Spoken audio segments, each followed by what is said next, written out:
봄의 꽃향기와 가을의 열매, 변하는 계절의 모든 순간이 당연한 것 아니라 은혜여. 모든 것이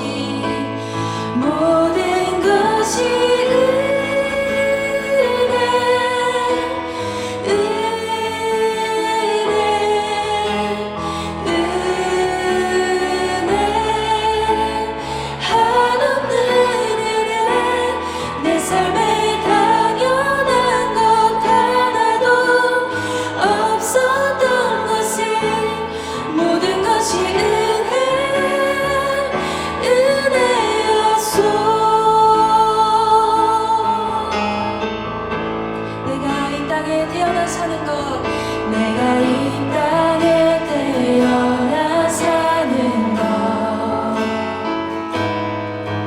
어린아이 시절과 지금까지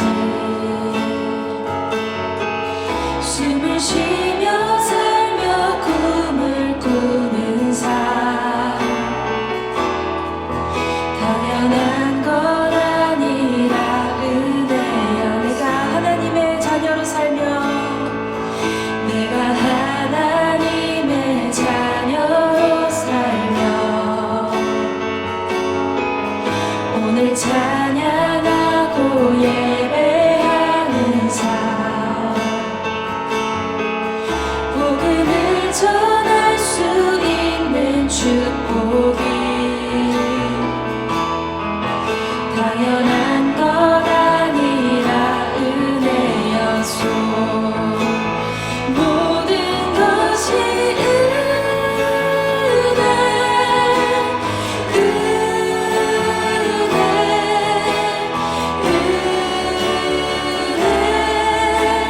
한없는 은혜, 내 삶에 당연한 것 하나도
없었던 것을, 모든 것이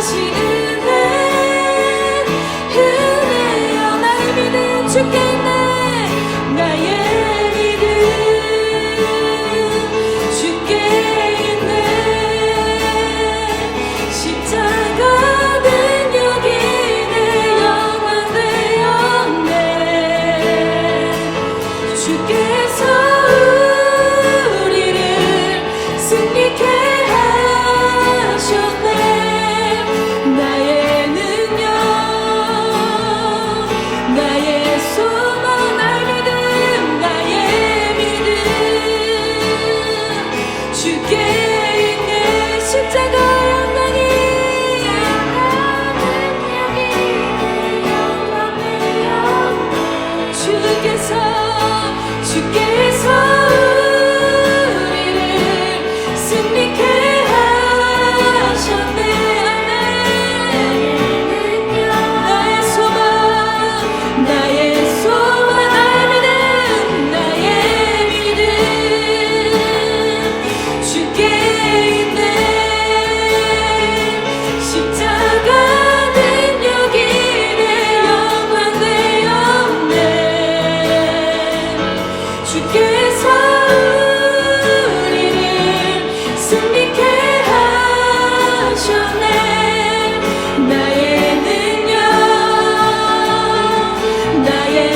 주께서 우리를 승리케 하셨네.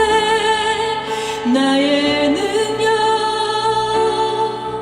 나의 소망 주께 있는 나의 믿음, 나의 믿음 주께 있는 십자가 능력이 내 영광 되어 주께서 우리를 주께서 승리케 했습니다. 승리케 하셨네. 나의 능력,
신실하신 하나님, 실수의 주님 없으신 좋으신 나의 주. 신실하신 하나님, 실수가 없으신 좋으신 나의 주. 우리 하나님은 실수가 없으신 신실하신 주님이십니다. 우리와 늘 함께 신실함으로 동행하여 주신 주님 찬양합니다.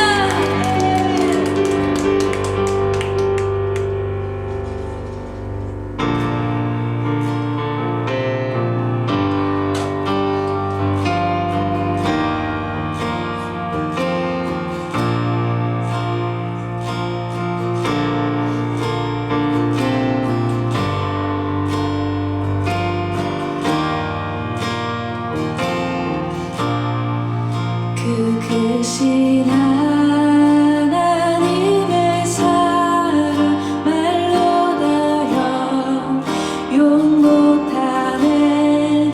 저 높고 높은 별을 넘어 이 낮고 낮은 땅 위에 죄범한 영혼 구하려 그 아들 보내사 화복제로 삼으시고 죄 용서하셔. 하나님 크신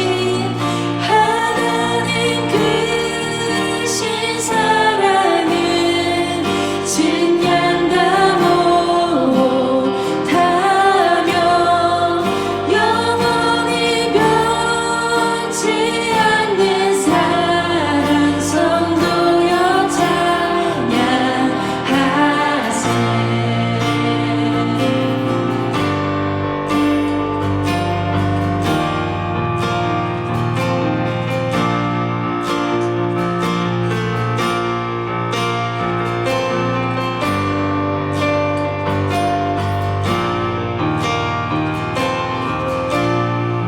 괴로운 시절 지나가 날 위하여 화세할 때 주 믿지 않던 영혼들 그 소리 외쳐 울어. 주 믿는 성도들에게 그 사랑 베푸사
크신 하나님의 사랑 말로 다 용 못하네.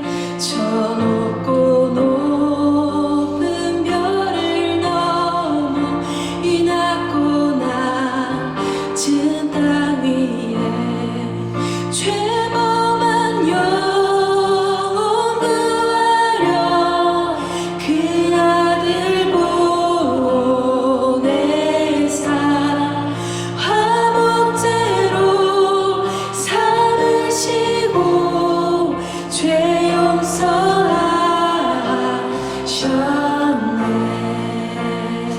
하나님 크신 사랑은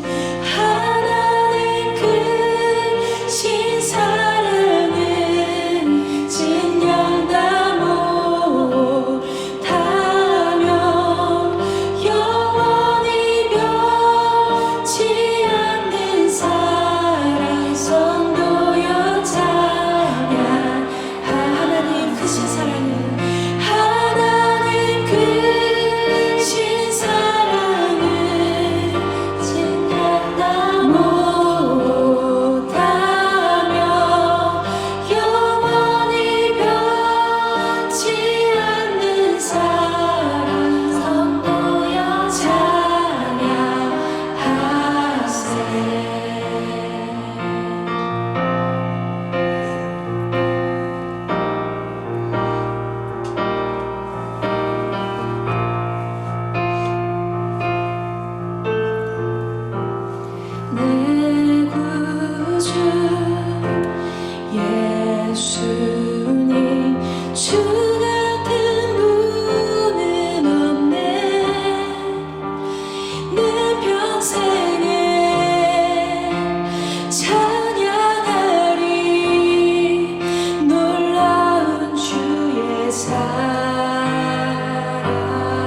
산과 바다 소리쳐 주의 이름을 높이리. 주의 안에 기뻐 노래하오니 영원히 주님을 사랑하리라. 신실하신 주의 약속 나 받았네.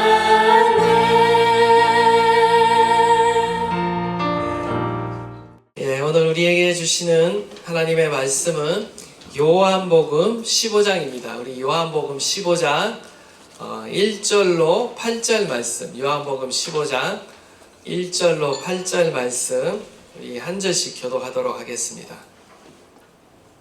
나는 참 포도나무요 내 아버지는 농부라. 물은 내게 붙어 있어 열매를 맺지 아니하는 가지는 아버지께서 그것을 제거해 버리시고, 물은 열매를 맺는 가지는 더 열매를 맺게 하려 그것을 깨끗하게 하시느니라.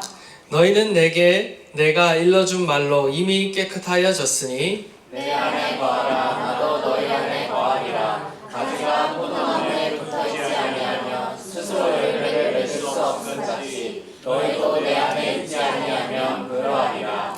나는 포도나무여 너희는 가지라. 그가 내 안에 내가 그 안에 거하면 사람이 열매를 많이 맺나니 나를 떠나서는 너희가 아무것도 할 수 없음이라. 사람이 내 안에 거하지 아니하며 가지처럼 밖에 버려져 마르나니 사람들이 그것을 모아다가 불에 던져 사르느니라. 너희가 내 안에 거하고 내 말이 너희 안에 거하면 무엇이든지 원하는 대로 구하라. 그리하면 이루리라. 너희가 열매를 많이 맺으면 내 아버지께서 영광을 받으실 것이요 너희는 내 제자가 되리라. 아멘. 오늘은 추수감사 주일입니다. 벌써 한 해가 다 저물어 가고 있는데요. 여러분은 어떤지 모르겠습니다. 한 해를 돌아볼 때 하나님께 감사하는 내용이 많은지 아니면 좀 이렇게 아쉬운 내용이 많은지 모르겠습니다. 우리가 조금만 곰곰이 생각해보고 묵상해보면요, 사실 모든 것이 하나님의 은혜인 줄 믿습니다.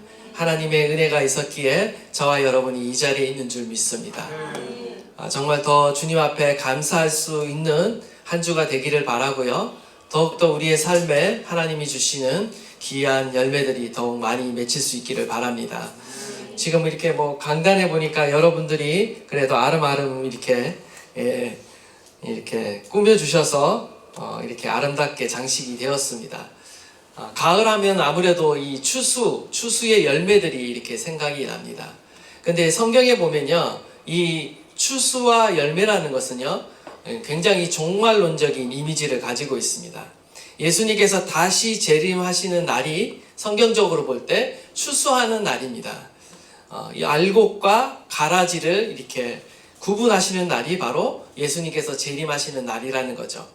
예수님이 마지막 날 다시 오실 때요, 예수님께서는 저와 여러분에게 정말 주님께 가져갈 그러한 열매들을 찾고 계신다라는 것을 우리는 기억해야 합니다. 오늘 우리가 읽은 본문은 다락방 강화라고 하는 예수님이 십자가를 지시기 전에 제자들에게 하신 아주 긴 가르침, 교훈을 담고 있습니다. 요한복음 13장부터 17장까지 무려 몇 장입니까? 5장입니까? 긴 장의 그 설교를 예수님께 하셨는데요. 특별히 이 요한복음 15장은요, 우리가 어떻게 열매 맺는 삶을 살 수 있는지에 대해서 예수님께서 우리 가운데 귀한 가르침을 주고 계십니다. 저는 오늘 말씀을 통해서 우리의 삶에도 주님이 원하시는, 주님이 기뻐하시는 귀한 열매들이요, 영적인 열매들이 많이 맺어질 수 있기를 간절히 바랍니다.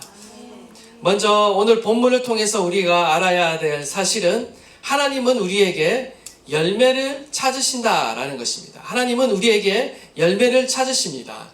우리 1절과 2절 말씀을 보시면 나는 참 포도나무요 내 아버지는 농부라. 물은 내게 붙어 있어 열매를 맺지 아니하는 가지는 아버지께서 그것을 제거해 버리시고 무릇 열매를 맺는 가지는 더 열매를 맺게 하려 하여 그것을 깨끗하게 하시느니라 라고 말씀하고 있습니다. 예수님께서는요, 자신을 참 포도나무라고 말씀하고 계세요. 그리고 우리는 누구입니까? 바로 그 포도나무에 붙어있는 포도나무 가지이다 라고 이렇게 비유하고 계십니다. 하나님 아버지는 농부라고 말씀하고 있어요. 우리는 한마디로 예수님께 접붙임 받은 가지입니다. 그냥 가지가 아니라 원래부터 그 포도나무에서 나던 가지가 아니라 접붙임 받은 가지라는 사실을 우리는 기억해야 합니다. 그런데 성경에 보면 이 포도나무라는 것은요, 굉장히 중요한 의미를 갖고 있습니다. 구약에서 이스라엘 백성을 상징하고 있어요. 이사야 5장 1절부터 7절에 의하면요, 이스라엘은요, 여호와의 포도원이었습니다. 그리고 예레미야 2장 21절에 의하면 여호와께서 심으신 귀한 포도나무였다라고 이렇게 말하고 있고요. 뿐만 아니라 시편 80편 8절에도 하나님께서는 이 포도나무를 애굽에서 가져다가 팔레스타인에 심으셨다라는 그런 표현들이 나오고 있습니다. 이처럼 구약에서 포도나무는 이스라엘과 동일시 되고 있다. 나아가 오늘날에는 우리 믿는 저와 여러분, 하나님의 백성으로 상징되고 있는 것이 바로 이 포도나무라는 거죠. 농부가 이 포도나무를 심는 목적이 무엇이겠습니까? 포도나무는요, 여러분이 잘 아시다시피 포도나무는 좋은 목재로 쓰일 수 있는 나무가 아닙니다. 나무가 굵지도 않고 그렇다고 해서 똑바로 자라지도 않아요. 그렇다고 해서 나무가 막 이렇게 아기자기해서 우리 조경 꾸밀 때 이렇게 아름다운 장식하는 나무로도 사용할 수 없는 것이 바로 이 포도나무입니다. 한마디로 지극히 외향적으로 봤을 때는 볼품없는 나무가 포도나무다. 목재로서는 결코 쓰일 수 없는 나무가 이 포도나무라는 거죠. 포도나무가 의미를 갖기 위해서는요, 무엇이 필요합니까? 바로 열매가 필요합니다. 포도나무에게 쓸모 있는 것은 딱 하나, 열매라는 거예요. 구약시대에 하나님께서는 이스라엘을 그러한 포도나무로 택하셨습니다.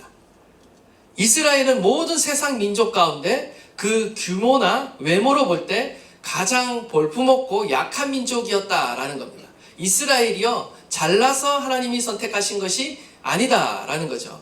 그들은 출애굽 당시에 애굽의 노예 생활을 하는 민족이었고 특별한 문명이나 그렇다고 탁월한 학문도 갖추지 못한, 문명을 갖추지 못한 나라였다, 민족이었다라는 거죠.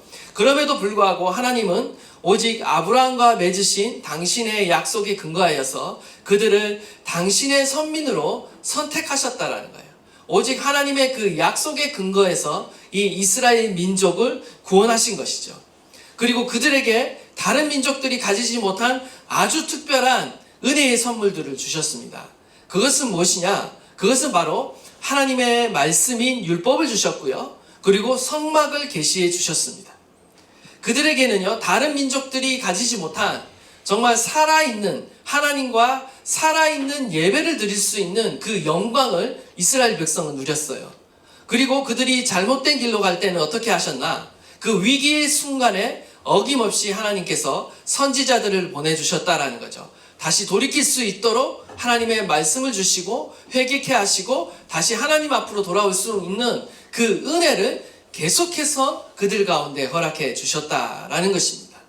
또한 시시때때로 각양각색의 은혜와 기적들을 이스라엘 백성들에게 베풀어 주셨어요. 이 모든 것이 하나님의 은혜라는 거죠. 이스라엘 백성은요, 정말 하나님께 먼저 선택받은 선민으로서 정말 엄청난 특권과 은혜를 누렸습니다. 그 어떤 민족보다도 하나님의 놀라운 은혜를 누렸던 민족이 바로 이스라엘 민족이었다라는 것입니다. 그러면요, 이렇게 하나님께서 특별한 은혜를 베풀어 주신 그 목적이 무엇인가? 그 이유는 단 한 가지라는 거예요. 그들에게서 하나님께서 열매를 기대하셨다라는 것입니다. 그러나 이스라엘 백성들은 어떠했습니까? 하나님의 기대대로 정말 하나님의 선민답게 살았나?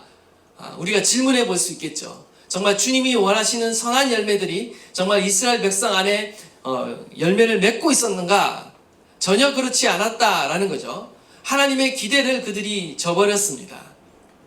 하나님이 싫어하시는 우상숭배와 불순종과 나아가서 종교적인 외식과 형식주의적인 신앙 가운데 그들 안에는요 정말 좋은 열매가 맺힌 것이 아니라 들포도만 맺혔다라는 것입니다. 그래서 농부이신 하나님이 어떻게 하나요? 그들을 끝내 포도원에서 제거해버리는 그런 일을 행하셨다라는 것입니다. 예수님을 통해서 그래서 주님께서는요 어떻게 하시냐, 신약에 와서는요 예수님을 통해서 하나님께서 이제 새 이스라엘을 창조하시는데 예수님 자신이 참 포도나무가 되신다는 거예요. 예수님 자신이 참 포도나무가 되어서 이 예수님과 연합한 모든 이들을 예수님께서 열매 맺게 하신다라는 것입니다. 이제는 혈통적 유대인이 이스라엘이 아니라 예수 그리스도를 믿어서 예수님께 접붙임 바 된 저와 여러분이 바로 새 이스라엘이자 새 포도나무라는 것입니다. 정확하게는 참 포도나무 대신 예수님께 접붙인 가지라는 것입니다. 그것이 바로 우리의 정체성이고요. 지금 저와 여러분의 영적인 위치라는 것입니다. 그러면 우리는 어떻게 살아야 하는가? 주님께서 신약 시대를 살아가는 정말 구원받은 저와 여러분들에게 기대하고 있는 것은 무엇인가? 그거 역시 바로 열매다라는 것이죠. 가지의 사명은 열매인 것입니다. 우리를 은혜로 구원하여 주시고 은혜로 당신의 자녀를 삼아 주신 그 이유는 우리를 단순히 구원하는 데 그치는 것이 아니라 그 이상이라는 것입니다. 바로 구원받은 하나님의 백성들이 계속해서 주님 안에서 열매 맺게 하시려고 저와 여러분을 구원해 주셨고 은혜를 베풀어 주셨다라는 것입니다. 저와 여러분의 삶에 정말 하나님이 찾으시는 풍성한 열매가 많이 맺힐 수 있기를 간절히 바랍니다. 하나님은 저와 여러분의 삶 안에 정말 놀라운 일을 행하시기를 원하시고요. 더 많은 풍성한 은혜들을 누리기를 원하시고요. 또한 열매 맺기를 원하고 계십니다. 2절을 보시면 우리 2절 한번 다 함께 읽도록 하겠습니다. 시작. 무릇 내게 붙어있어 열매를 맺지 아니하는 가지는 아버지께서 그것을 제거해 버리시고 무릇 열매를 맺는 가지는 더 열매를 맺게 하려 하여 그것을 깨끗하게 하시느니라. 아멘. 여기서 물은 내게 붙어 있어 열매를 맺지 아니하는 가지는 무엇인가? 누구인가? 1차적으로는 예수님 당시의 유대인이라고 볼 수가 있습니다. 유대인들은 메시아를 고대하였지만 결국 메시아이신 예수님을 거부하였죠. 영접하지 못하였습니다. 결국 열매를 맺지 못하는 무익한 가지가 되어버렸죠. 그런데 여기서 물은 내게 붙어 있어 열매를 맺지 아니한 가지는 유대인뿐만 아니라 둘째로 열매 맺지 아니한 가지는 표면적인 그리스도인이라고 우리가 또한 생각해 볼 수 있습니다. 표면적인 그리스도인. 표면적인 유대인이 있는 것처럼요. 표면적 그리스도인이 있습니다. 다시 말해서 무늬만 그리스도인, 정말 형식적인 그리스도인이 있을 수 있다라는 거죠. 믿음의 행위는 없고 우리가 어떤 믿음의 고백은 하지만 믿음의 행위가 없는 그리스도인이 있을 수 있다라는 것이죠.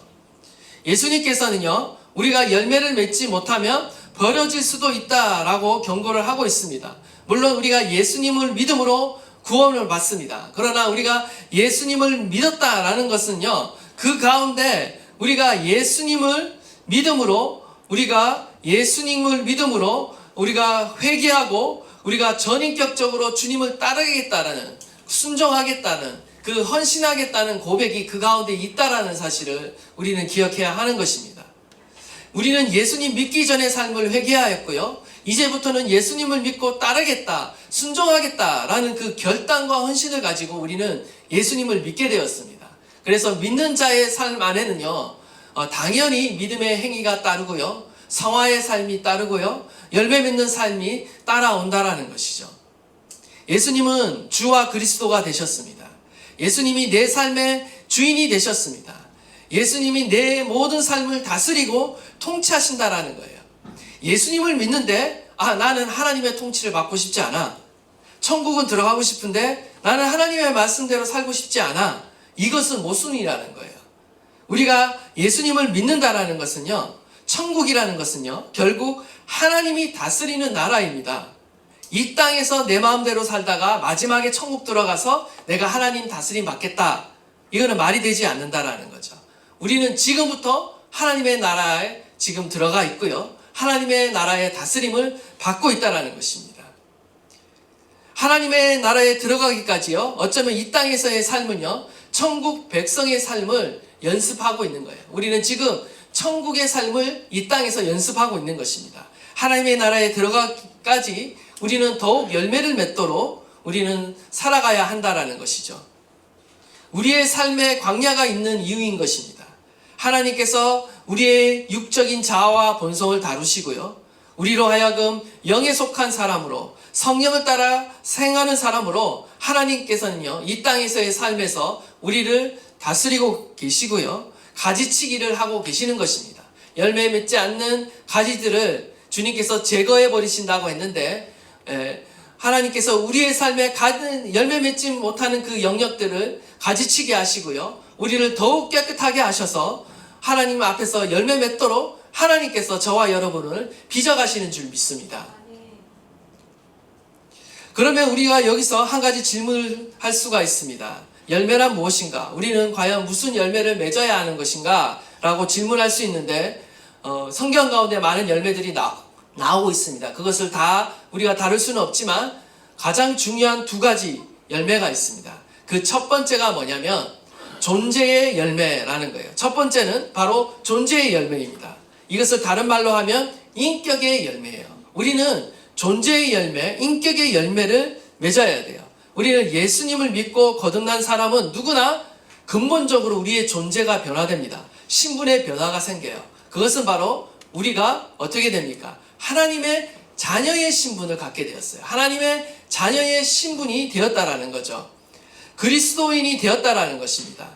내가 어떤 사람이냐에 따라서 나의 정체성에 따라서 그에 걸맞는 인격적인 열매가 나타나야 한다라는 거예요. 우리의 신분에 합당한 걸맞는 그 열매가 나타나야 한다라는 것입니다.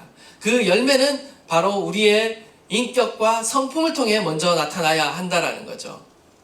이 땅의 인생을 다 살고 우리가 하나님 앞에 섰을 때를 한번 상상해 보십시오. 우리가 주님 앞에 섰을 때 주님은 우리에게 과연 무엇을 물으실까? 이 땅에서 너가 얼마나 큰 업적을 세웠느냐? 얼마나 많은 사역을 행했는가? 그런 것을 물을 수도 있겠죠. 그러나 저는 그거보다 더 중요한 것은 어떤 일을 이루었는가를 묻기보다 너가 과연 나를 믿고 얼마나 변화되었는가? 지금 너는 어떤 사람이는가? 정말 하나님의 자녀답게 살았는가를 하나님께서는 물으신다라는 거죠. 우리가 주님 안에서 그리스도를 믿고 하나님의 자녀가 되었습니다. 우리는 날마다 그리스도의 성품을 닮아가야 될 줄 믿습니다. 요한복음 10장 34절로 25절 말씀을 보시면 새 계명을 너희에게 주노니 서로 사랑하라. 내가 너희를 사랑한 것 같이 너희도 서로 사랑하라. 너희가 서로 사랑하면 이로써 모든 사람이 너희가 내 제자인 줄 알리라. 주님이 요구하시는 인격의 열매는요, 가장 대표적인 열매는요, 바로 사랑인 것입니다. 예수님을 따라오던 제자들에게 기대하는 삶은요, 바로 하나님이 사랑이신 것처럼 우리도 사랑하는 존재가 되도록 저와 여러분을 부르셨다는 거예요. 첫 번째는 하나님을 사랑하는 사람으로 부르셨고요. 두 번째는 바로 이와 같이 이웃을 또 내 몸과 같이 사랑하는 존재로 저와 여러분을 부르셨다라는 겁니다. 성경에 하나님의 성품이 이것만 나타나는 것은 아닙니다. 우리가 지난 시간에도 우리가 살펴보았듯이 성경에 9가지 열매가 있습니다. 사랑과 희락과 화평과 오래 참음과 자비와 양성과 충성과 온유와 절제니 이 같은 것을 금지할 법이 없느니라. 하나님은요, 저와 여러분 안에 이러한 하나님의 성품들이 맺어질 수 있기를 주님은 기대하고 있다는 것이죠. 저와 여러분이 계속해서 성령의 인도를 따라 우리가 살아가면요, 이러한 열매들이, 이러한 성품들이 우리의 마음 안에, 우리의 삶 안에 맺히게 된다는 것입니다. 어떤 사람이 이렇게 하나님께 기도했다라고 합니다. 하나님, 잘 참지 못합니다. 인내하게 해주세요. 라고 이렇게 기도했습니다. 여러분도 그런 기도들 하시죠? 네, 전혀 안 하세요? 변화되고 싶지 않아서 나는 이대로 살련다. 내 마음대로 살련다. 우리는 변화되기 위해서 기도해야 되죠. 우리의 성품을 놓고 기도해야 됩니다. 특별히 성령의 열매를 놓고 우리가 기도해야 되는데 이렇게 이 형제도 기도했던 것 같아요. 인내하게 해달라고. 그래서 오래 참음의 은사를 주세요라고 이렇게 기도했던 것 같습니다. 얼마쯤 지나지 않아서 이 기도가 끝나자마자 얼마 되지 않아서 한 형제와 크게 다투었습니다. 크게 싸우게 됐어요. 그리고 너무나 고통스럽게 하나님께 한풀이하면서 또 한편으로는 억울해하면서 막 기도하는 거예요. 하나님 어쩌자고 이런 일이 내 삶에 일어나도록 하셨습니까? 어째서 저 형제를 만나겠습니까? 막 이렇게 불평불만했던 것 같아요. 그러니까 갑자기 그 마음 안에 한 가지 음성이 떠올랐다고 합니다. 기도의 응답이다. 무슨 말인지 아세요? 기도의 응답으로 그 형제를 붙여줬다는 거예요. 무슨 응답입니까? 내가 오래 참음의 은사를 달라고 기도하지 않았느냐? 하나님은 오래 참는 그 인격으로 변화되도록 그를 지금 훈련시키고 계셨다라고 이렇게 말하고 있는 것입니다. 우리 주변에는요 참으로 왼수들이 많습니다. 정말 참기 힘든 사람들이 많은 것 같아요. 우리 가정 안에도 있고 직장 안에도 있고 우리 사회생활에 보면 있죠. 우리 뭐 때로는 교회 안에도 있을 수 있어요. 불편한 사람들이 있을 수 있어요. 근데 우리가 그것을 뒤집어 생각해 보면요, 하나님은 저와 여러분에게 사랑의 은사를 주시려고 하고 계신다라는 것을 우리가 봐야 합니다. 뒤집으면요 축복의 기회가 될 수 있는 거죠. 우리가 변화의 기회가 될 수가 있고 우리가 성령의 열매를 맺을 수 있는 하나님의 기회일 수 있습니다. 천국에 들어가기 전에 우리가 먼저 천국 백성으로서의 그 아름다운 성품의 열매를 이 땅에서 먼저 경험할 수 있도록, 그리스도의 성품을 우리가 이 땅에서 먼저 경험할 수 있도록 주님의 계획이 그것 가운데 있을 수 있습니다. 그 섭리를 우리가 깨닫지 못하면요 우리는 종종 만나는 모든 사람들에 대해서 불평을 가질 수 있고요 모든 것을 원망할 수 있습니다. 그러나 그리스도의 사람은 어떤 사람인가, 그 어떤 상황 속에서도요 그 모든 것을요 하나님의 뜻하신 계획 안에서 새롭게 해석하고요 변화시킬 수 있는 능력이 우리 가운데 있어야 합니다. 무엇보다도 하나님이 원하시는 그 인격의 열매, 성품의 열매를요 우리의 삶 가운데 맺어가실 수 있는 저와 여러분 되시기를 간절히 축원합니다. 하나님은 저와 여러분 안에 이러한 사랑의 은사, 정말 온유의 은사, 오래 참음의 은사를 주기를 원하고 계십니다. 우리가 우리의 한계, 우리의 어떤 능력의 한계를요 우리가 경험할 때 우리가 구해야 될 것은요 하나님 앞에 나아가 주님의 그 성품, 그리고 주님의 그 성품의 은사를 주님 앞에 구할 수 있는 저와 여러분 되시기를 간절히 축원합니다. 두 번째는 무슨 열매인가? 사역의 열매이다라는 거죠. doing의 열매. 어떤 사람이 되느냐와 함께 중요한 또 한 가지는 뭐냐면 내가 무엇을 하고 사느냐인 것입니다. 다른 말로 사명이라고 말할 수 있는데요. 성경에 나오는 제자의 가장 우선시 되는 사명은 뭔가?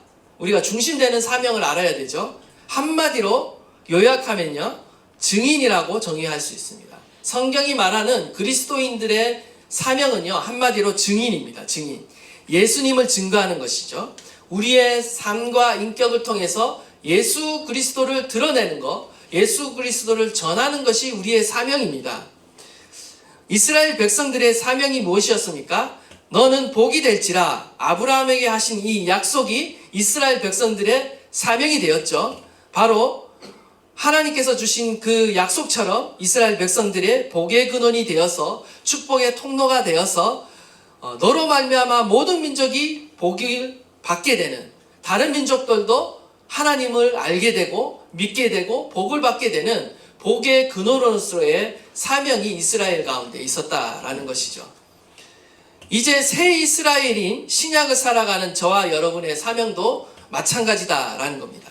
바로 땅끝까지 이르러 내 증인이 되라는 주님의 그 명령처럼요 우리를 통해 복음이 모든 사람에게 증거되고요 우리 역시, 그들도 역시 믿음으로 구원의 복을 누리는 그 은혜를 함께 나누는 그 은혜의 통로가 저와 여러분이 되어야 한다는 것입니다.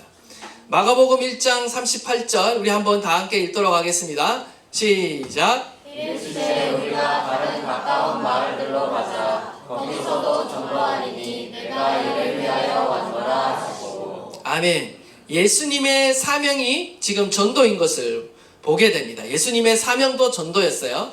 요한복음 15장 26절 27절 다 함께 읽겠습니다. 시작. 내가 아버지께로부터 너희에게 보낼 보혜사 곧 아버지께로부터 나오시는 진리의 성령이 오실 때에 그가 나를 증언하실 것이요 너희도 처음부터 나와 함께 있었으므로 증언하느니라. 아멘. 여기서 보시면 보혜사 성령님의 사역도 사명도 예수님을 증언하는 일이라는 것을 우리가 보게 됩니다. 예수님이 지상에 남겨진 제자들에게 남겨진 궁극적인 사명도 결국은 무엇입니까? 우리 마태복음 28장 19절 20절 그리고 사도행전 1장 8절 말씀 우리 한번 다 함께 읽겠습니다. 시작. 그러므로 너희는 가서 모든 민족을 제자로 삼아 아버지와 아들과 성령의 이름으로 세례를 베풀고 내가 너희에게 분부한 모든 것을 가르쳐 지키게 하라. 볼지어다 내가 세상 끝날까지 너희와 항상 함께 있으리라 하시니라. 오직 성령이 너희에게 임하시면 너희가 권능을 받고 예루살렘과 온 유대와 사마리아와 땅끝까지 이르러 내 증인이 되리라 하시니라. 아멘. 예수님이 이 땅에 남겨진 제자들에게 사명을 남겨주셨는데 그 사명은 땅끝까지 이르러 바로 그리스도의 증인이 되라. 우리의 삶과 인격과 그 모든 것을 통해서 그리스도의 복음의 통로가 되어지고 하나님의 은혜의 통로가 되어지는 것이 저와 여러분의 사명이다라는 것입니다. 이처럼 하나님께서는요, 저와 여러분 안에 여러 가지 열매들을, 영적인 열매들을 요구하고 계십니다. 그런데 이 열매들은 그냥 맺어질 수 있는 것이 아니라 단순히 우리의 노력과 힘으로 맺어질 수 있는 것이 아니라 주님 안에 거할 때 열매를 맺을 수 있다라는 것입니다. 우리 4절과 5절 말씀 다 함께 또 한 목소리로 봉독하도록 하겠습니다. 시작. 내 안에 거하라. 나도 너희 안에 거하리라. 가지가 포도나무에 붙어 있지 아니하면 스스로 열매를 맺을 수 없음같이 너희도 내 안에 있지 아니하면 그러하리라. 나는 포도나무요 너희는 가지라. 그가 내 안에 내가 그 안에 거하면 사람이 열매를 많이 맺나니 나를 떠나서는 너희가 아무것도 할 수 없습니다. 아멘. 참 포도나무 가운데 그 가지가 붙어 있을 때에만 살아 있을 수 있고 열매를 맺을 수 있듯이요. 저와 여러분이 주님이 원하시는 그 열매를 맺기 위해서는요. 그리스도께 예수 그리스도께 붙어 있어야 되는 것입니다. 연합해야 된다라는 것이죠. 이처럼 저와 여러분이 예수님 안에 거할 때 살 수 있습니다. 예수님 안에 거할 때 열매를 맺을 수 있어요. 예수님을 떠나서는요, 우리가 결코 아무것도 할 수 없는 존재인 것입니다. 물론 우리가 지금 아무것도 할 수 없다라고 해서 정말 아무것도 할 수 없는 것은 아니죠. 우리가 지금 뭔가를 열심히 우리에게 주어진 기회와 시간들을 통해서 하나님께서 맡겨주신 그 일들을 우리가 열심히 하고 있습니다. 여기서 말하는 정말 스스로 아무것도 할 수 없다라는 것은요, 하나님이 원하시는 그 영적인 일들을 말하는 것입니다. 하나님이 주시는 사명을 말하고 있고요. 하나님이 주시는 어떤 기뻐하시는 그 일들은요, 우리의 혼자의 힘만으로 감당할 수 없다라는 것을 우리가 보게 되는 것입니다. 우리는 지금까지요, 너무나 우리 혼자의 힘만으로 해왔다. 예수님 믿는 것 따로, 그리고 또 내가 하는 것 따로 너무 구분해 왔다라는 거죠. 하나님 없이 행했고요. 주님의 능력 없이 행했고요. 그냥 나 혼자의 지혜와 힘으로 행했던 경우가 너무나 많았다라는 것입니다. 이제 우리는요, 그리스도 안에 거하는 법을 배워야 합니다. 주님 안에 거하는 법을요, 우리는 배워야 하는 거예요. 우리가 주님 안에 거하기만 하면 주님이 우리 안에서 하나님의 능력으로 역사하신다는 거예요. 주님의 은혜로 되어지도록 역사하신다라는 거죠. 그러면 예수님 안에 거한다라는 것은 무슨 의미일까? 그리스도 안에 거한다라는 것은요, 바로 예수님과 영적인 사귐을 지속적으로 가지는 것을 말합니다. 주님과의 영적인 사귐, 영적인 교제를 가지는 것을 의미하는 거예요. 어쩌다가 한 번 가지는 것이 아니라 지속적으로 우리는 예수 그리스도 안에 머물러 있어야 되고요. 주님과 깊은 교제 가운데 머물러 있어야 한다는 것입니다. 진정한 변화는 하나님께로부터 나오는 것입니다. 변화를 위해서 하나님과 함께 머물며 교제하는 시간이 우리 가운데 필요하다라는 겁니다. 주님과 함께 오래 머물면 머물수록 주님의 그 생각과 주님의 그 말씀이요, 우리의 인격과 삶 가운데 젖어들게 되어 있어요. 우리의 삶을 다스리게 되어 있다라는 거죠. 사람들은 자기가 가장 오랜 시간을 보내는 것이 정말 가장 많은 영향을 받게 된다는 것을 우리가 보게 됩니다.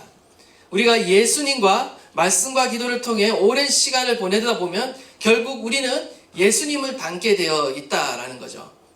예수님께서 제자를 택하신 이유가 뭡니까? 제일 먼저 나오는 것이 바로 자기와 함께 있게 하려고 12제자를 선택했다라고 주님은 말씀하십니다. 마가복음 3장 14절 15절에 이에 12를 세우셨으니 이는 자기와 함께 있게 하시고 또 보내사 전도도 하며, 전도하는 것보다 귀신을 내쫓는 권능보다 우선되어야 할 것이 바로 주님과 함께 있는 것이다 라고 제자들의 우선순위를 주님께서 말씀하고 있다라는 거죠. 그리스도인의 능력 있는 삶의 비결은요, 바로 주님과 함께하는 교제에 있는 것입니다. 여러분, 하나님을 사랑하십니까? 정말 하나님을 더 알기 원하시고 주님을 정말 그 사랑을 더 느끼기 원하시고 또한 여러분도 주님을 더 사랑하기를 원하시죠. 우리가 하나님을 사랑한다라고 말하지만 우리가 때로는 우리 스스로를 속이고 있다라는 것을 돌아볼 필요가 있어요. 제가 어제 또 뭐 주일 예배를 준비하고 또 뭐 이렇게 잠도 깰 겸 샤워를 하면서 이런저런 생각들을 하고 있는데 갑자기 그런 생각이 떠오르더라고요. 아, 나는 지금 하나님을 사랑하고 있는가라는 것을 이렇게 다시 한번 스스로 한 해를 돌아보면서 얼마나 사랑하고 있는가를 이렇게 스스로 이렇게 점검해 보는 시간이 있었습니다. 그런데 이렇게 생각하면서 어떤 생각이 들었냐면요. 아, 우리의 행위를 이렇게 들여다보면 아, 내가 사랑한다, 내가 중요하게 여긴다 라고 말하지만 정작 나의 행동은 전혀 중요하다라고 여기지 않는 내 자신을 보게 됐어요. 스스로를 보게 된 거죠. 그런 행동 중에 어떤 행동이 있냐면 예를 들어서 우리가 누군가를 사랑한다, 무엇을 사랑한다, 무엇이 중요하다라고 말하면요, 우리는 반드시 그것을, 중요한 것을 행하고 있습니다. 행할 수밖에 없어요. 우리의 일주일간의 삶을 한번 곰곰이 들여다보세요. 네, 매일 무언가를 여러분은 의지를 가지고 행하고 있어요. 매일 무언가를 의지를 가지고 행하고 있어요. 근데 매일 행하고 있는 그것이 사실은 바로 내가 가장 중요하게 여기고 있는 거예요. 내가 무엇인가를 행하고 있는 그것이요, 내가 가장 사랑하고 있는 거예요. 근데 우리는 이렇게 착각을 하죠. 사랑한다, 중요하다라는 것을 감정으로 생각해요. 감정으로 생각하다 보니까 우리가 스스로를 속일 때가 많아요. 사실 나의 행동으로는 하나님보다 이것을 더 사랑하고 있고 나는 스스로 하나님보다 이것을 더 중요하게 여기면서 내가 그렇다라는 것을 전혀 스스로 깨닫지 못한다라는 거죠. 우리가 매일 반대로 내가 무언가를 매일 의지를 가지고 행한다 보면요, 그것이 나에게 있어서 중요한 일이 되는 겁니다. 그리고 내가 매일 무언가를 계속 의지를 가지고 행하면요, 그것이 내가 사랑하는 일이 되는 거예요. 그와 마찬가지예요. 우리가 하나님을 사랑한다라는 것은요, 감정이라기보다 오히려 의지입니다. 성경에서 사랑이라는 것은요, 감정에 가깝지 않고요, 항상 의지에 가깝습니다. 하나님께 대한 신실한 나의 행동이 성경은 사랑이다 라고 말하고 있는 거예요. 내가 하나님을 사랑한다라고 말하면 우리는 하나님을 위해 무언가 의지적으로 매일 행해야 된다는 거예요. 그렇지 않고는요, 우리가 하나님을 향한 사랑의 마음을 키울 수 없습니다. 하나님과의 그 친밀함을 키울 수 없어요. 영성이라는 것은요, 항상 의지가 필요한 거예요.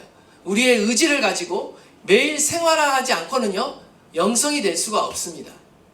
그렇기 때문에 우리는 주님과 교제하는 것을 우리는 연습해야 돼요. 의지를 가지고 결단이 필요하다는 거죠. 의지를 가지고 반복해서 생활에 나가야 한다는 것입니다.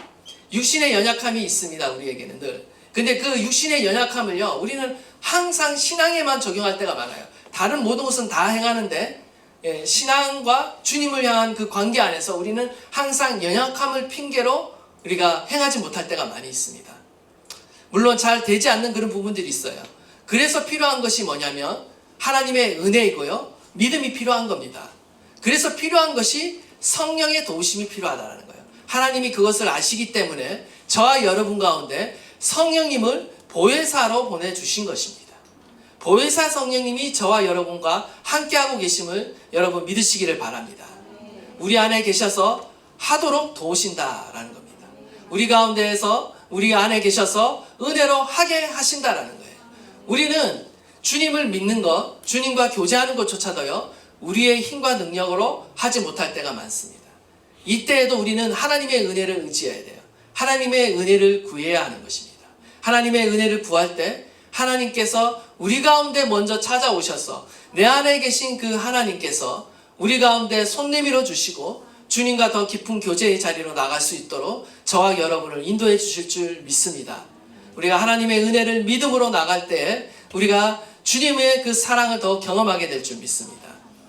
그리고 열매 맺는 방법 중 하나는요, 그래서 필요한 것이 뭐냐? 구하는 것이다 라는 것입니다. 우리 7절과 8절 말씀 다 함께 다시 한번 봉독하도록 하겠습니다. 시작. 너희가 내 안에 거하고 내가 너희 안에 거하면 무엇이든지 원하는 대로 구하라. 그리하면 이루리라. 너희가 열매를 많이 맺으면 내 아버지께서 영광을 받으실 것이요 너희는 내 제자가 되리라. 아멘. 예, 하나님은 너무나 잘 알고 계시죠. 우리의 힘과 의지로 할 수 없기 때문에 어쩌면 내 안에 거하라는 그 말조차도요, 우리가 주님 안에 스스로 거할 수 없습니다. 우리가 예수님을 영접하였을 때 성령으로 말미암아 우리는 영적으로 그리스도와 연합하게 되었어요. 우리가 스스로 포도나무에 딱 붙을 수 없어요. 하나님께서 우리가 예수 그리스도를 믿음으로 영접하였을 때 하나님의 은혜로 우리는 그리스도께 이렇게 접붙임 바 되었고요. 우리 안에 그리스도께서 사시게 되었어요. 그러므로 우리는 그리스도와 연합된 삶을 살아갈 수 있게 되었어요. 주님 안에 거하는 삶을 살아갈 수 있게 되었다는 거죠. 그 일을 행하신 이가 하나님이십니다. 하나님의 은혜로 주신 그것을요, 유지하고 내가 누리는 것은 나의 선택이고 나의 책임인 거예요. 하나님이 아무리 우리가 그리스도 안에 살 수 있도록 이렇게 은혜를 베풀어 주셨는데 내가 선택하고 결단하지 않아서 그 삶으로 나아가지 않는다면 우리는 그 은혜를 못 누리는 거죠. 하나님은 우리에게 판을 다 이렇게 깔아 놓으시고 은혜를 베풀어 주시고 그 은혜를 누리라고 지금 말씀하고 있는 것입니다. 그리고 그 은혜를 누릴 수 있는 방법이 바로 뭐냐? 구하라 라는 거예요.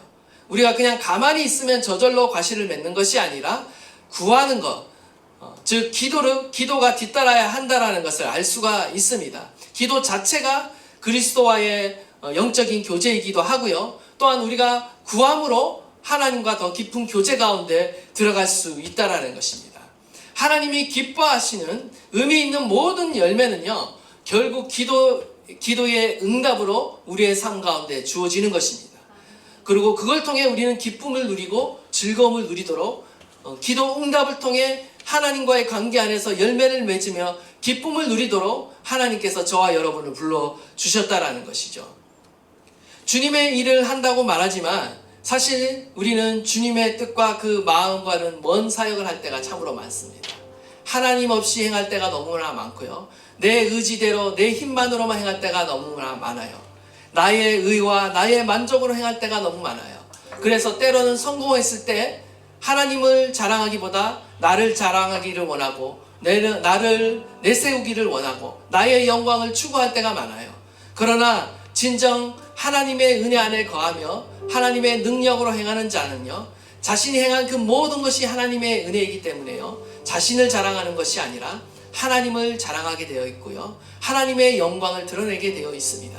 하나님은 저와 여러분 안에 바로 이러한 삶으로 저와 여러분을 초청하신 줄 믿습니다. 우리가 날마다 주님의 그 임재 안에 머물며 주님 앞에 정말 구하는 가운데 정말 주님이 원하시는 그 기쁨의 열매들을 우리의 삶에 맺어갈 수 있기를 간절히 축원합니다.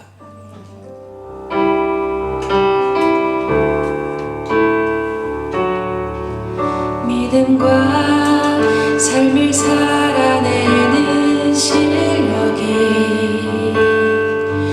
너무나 다른 내 모습을 볼 때에 내 모습도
안에 거할 때 그곳이 가장 안전한 피난처인 줄 믿습니다. 하나님께서 저와 여러분을요 그냥 이 세상 가운데 홀로 내버려 두신 것이 아닙니다. 우리 안에 그리스도가 사시고 계십니다. 성령 하나님이 우리 안에 계십니다. 주님은 내 안에 거하라, 나도 내 안에 거하리니 그리하면 많은 열매를 맺게 될 것이라 주님은 약속해 주고 계십니다. 우리의 힘으로 살라는 것이 아닙니다. 하나님의 능력으로 살아가라는 것입니다. 주님의 은혜로 살아가라는 것입니다. 예수님의 12 제자가 예수 그리스도께서 십자가에 달려 죽으시고 부활하시고 승천하시면 그들이 홀로 이 땅 가운데 남아 하나님의 사명을 완수해야 할 터인데 그들 가운데 하나님의 주신 은혜의 말씀이 바로 요한복음 15장 포도나무의 비유인 것입니다.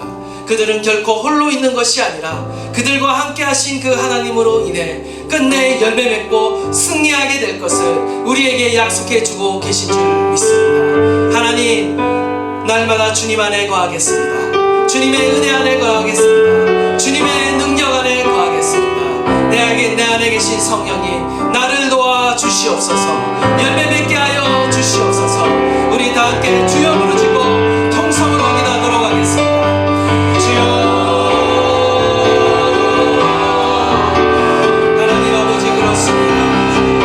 주님 안에 거하는 것이 가장 안전함을 고백합니다. 주님 안에 거하는 것이 우리의 소망임을 고백합니다. 주님 안에 날마다 거하는 저희들에게 하십시오. 참 소나무 주신 주님 안에 날마다 붙어있게 하여 주십시오. 주님을 의지하고 주님을 의지하고 주님의 그 사랑을 의지하고 주님의 나아가 성령하는 주님 안에 거하는 자리에서 축복하여